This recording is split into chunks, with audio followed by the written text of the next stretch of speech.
अस्सलाम वालेकुम व्यूअर्स, अगर आप भी इवियान कैप्सूल के बारे में इंफॉर्मेशन जानना चाहते हैं तो आज की ये वीडियो आपके लिए इंतहाई ज़रूरी है, क्योंकि इस वीडियो में हमने आपसे इवियान कैप्सूल के फ़वाद, नुकसानात और इसका सही इस्तेमाल शेयर किया है। तो इस वीडियो को एंड तक ज़रूर देखें।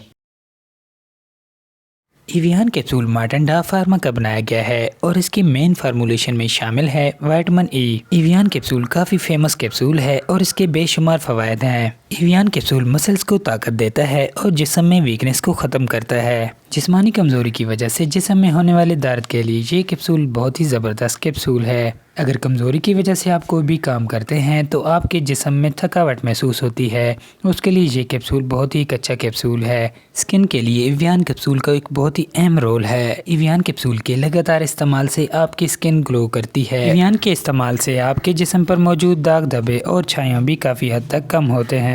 इवियान कैप्सूल के कोई ख़ास साइड इफ़ेक्ट नहीं है, लेकिन अगर आप बीपी के पेशेंट हैं या आप डायबिटिक पेशेंट हैं तो आप अपने डॉक्टर की हिदायत के मुताबिक इवियान कैप्सूल इस्तेमाल करें। इवियान कैप्सूल एक रोज़ाना आप दूध या पानी के साथ यूज़ कर सकते हैं। इवियान कैप्सूल आप लगातार यूज़ करें, तकरीबन 1 माह तक आप यूज़ कर सकते हैं। इवियान कैप्सूल आपको बहुत ही आसानी के साथ किसी भी फार्मेसी या मेडिकल स्टोर से मिल जाएगा। तो वीडियो पसंद आई हो तो वीडियो को लाइक और चैनल को सब्सक्राइब करें।